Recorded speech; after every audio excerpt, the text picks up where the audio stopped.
Hai semua, salam sejahtera, selamat pagi. Apa kabar semua? Tuan-tuan dan puan, hari ini ada satu berita yang pasti mengejutkan seluruh Pakatan Harapan, bahkan seluruh PKR, seluruh keluarga Anwar Ibrahim, pengundi penyokong Anwar Ibrahim.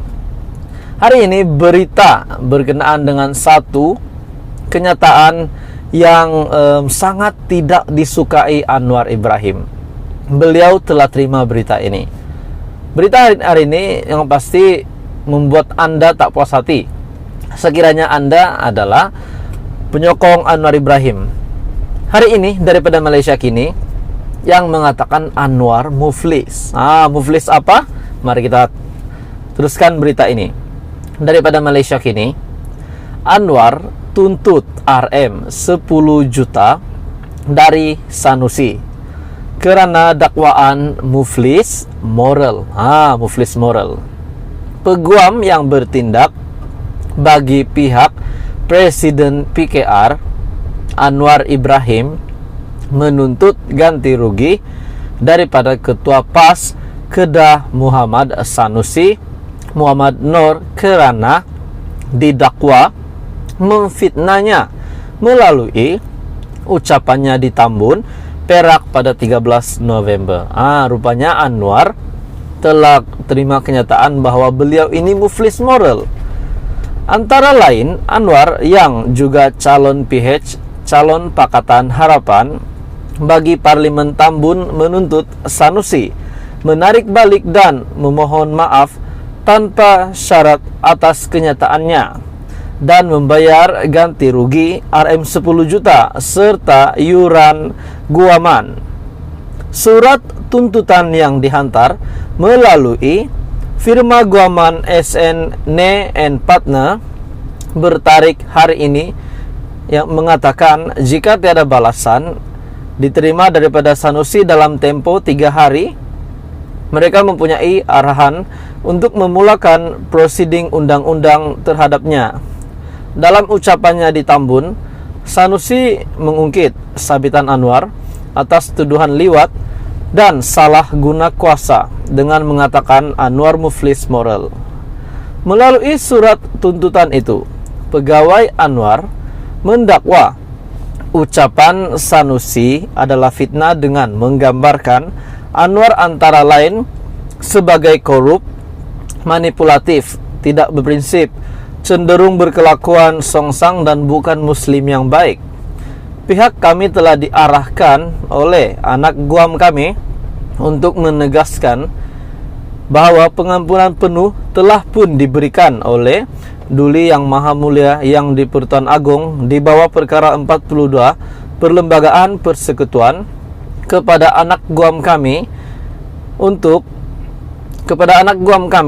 pada atau sekitar 16 Mei 2018 yang mempunyai efek perundangan untuk membersihkan kesemua rekod jenayah dan sabitan lampau semenjak 1998 sehingga 2018. Namun demikian, tanpa mengambil kira pengampunan penuh tersebut telah diberikan, kamu telah bertindak dengan pengetahuan penuh mengenai pengampunan penuh tersebut untuk mengungkapkan dan atau menerbitkan dan atau menyebabkan penerbitan semula perkataan-perkataan memfitnah tersebut, dan dalam berbuat demikian kamu telah mencemarkan dan mengejek pengampunan penuh yang telah diberikan Duli Yang Maha Mulia Yang di-Pertuan Agong dan telah melakukan penghinaan terhadap institusi Raja-Raja Malaysia, kata surat tuntutan itu.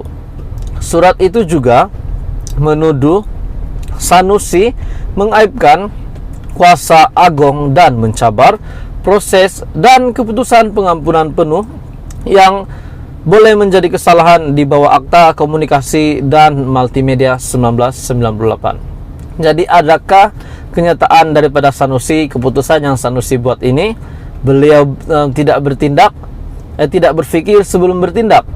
Selepas Anwar pula akan bertindak untuk mendakwa ataupun menuntut RM 10 juta dari Sanusi kerana mendakwa terutamanya dengan perkataan muflis moral. Dan setelah Anwar yang sudah terima pengampunan daripada Duli Yang Maha Mulia yang di Pertuan Agung, sudah pasti pengampunan itu sudah disahkan dan tidak ada lagi yang boleh mempertikaikan, sebab ini adalah keputusan daripada Agung. Jadi ini adalah berita paling buruk ataupun berita paling ditakuti Sanusi selepas Anwar akan menuntut RM 10 juta dan telah menghantar surat tuntutan untuk Sanusi. Melalui surat tuntutan itu, Peguam Anwar mendakwa ucapan Sanusi adalah fitnah dengan menggambarkan Anwar antara lain sebagai korup, manipulatif, tidak berprinsip, cenderung berkelakuan songsang dan bukan muslim yang baik. Sedangkan yang di Pertuan Agung sudah memberi pengampunan penuh kepada Anwar Ibrahim. Ini sudah pasti berita paling hangat hari ini untuk rakyat Indonesia. Jadi tuan-tuan dan puan, apa komen Anda dengan berita hari ini? Anda boleh komen di bawah. Hai, hello, selamat pagi, salam sejahtera semua. Tuan-tuan dan puan, kita kenal Khairi Jamaluddin. Kita tahu Khairi Jamaluddin seorang yang sangat berpotensi untuk menjadi ketua, seorang pemimpin. Sudah pasti sebelum PRU15 kita mendengar banyak berita tentang Khairi Jamaluddin. Hari ini ada satu berita yang pasti mengejutkan Khairi Jamaluddin dan sudah pasti kepada penyokong-penyokong Khairi Jamaluddin. Mesti Anda tak sangka berita ini diterbitkan dan ada berita seumpama. Ada berita begini yang mengaitkan Khairi Jamaluddin ini disaman. Mesti ramai yang tertanya-tanya, kenapa KJ disaman? Dan apa yang membuatkan KJ ini boleh disaman? Sedangkan beliau ini, kita dapat melihat beliau seorang yang baik, beliau seorang yang tidak mungkinlah akan disaman. Tapi hari ini beliau disaman. Melalui berita hari ini daripada Agenda Daily, Khairi Jamaluddin, Dr. Nur Hisham disaman. Kenapa mereka disaman? Berita sepenuhnya dipetik daripada Agenda Daily. Khairi Jamaluddin, Dr. Nur Hisham disaman isu vaksin COVID-19. Sekumpulan penerima vaksin memfailkan saman terhadap kerajaan dan Kementerian Kesihatan Malaysia KKM, khususnya menteri yang bertanggung jawab ke atas program vaksinasi negara, Khairi Jamaluddin Abu Bakar, selepas mendakwa menjadi mangsa kepada kesan sampingan akibat vaksin COVID-19.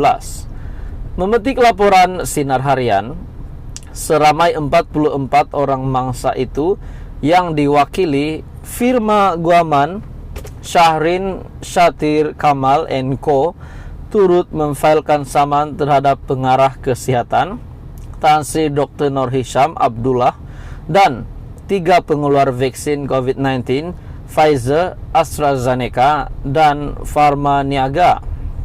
Peguam Muhammad Syahrin Satir berkata, sekumpulan tersebut mendakwa Kementerian Kesehatan Malaysia KKM memberi satu deklarasi tidak sah dan merupakan suatu persetujuan yang dipaksa oleh pihak defendant untuk mengelakkan mereka diambil tindakan daripada kesan sampingan teruk akibat suntikan vaksin tersebut.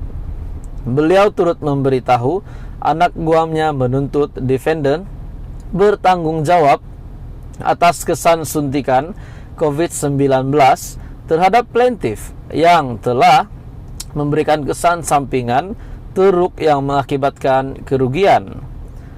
Anak guam kami menuntut ganti rugi am dan ganti rugi khas yang perlu dibayar defendant kepada plaintiff akibat daripada kesan sampingan teruk suntikan COVID-19 yang telah menyebabkan kematian, kehilangan upaya kekal, dan komplikasi-komplikasi lain yang mengakibatkan kerugian dan kehilangan nyawa yang ditanggung plaintiff, katanya.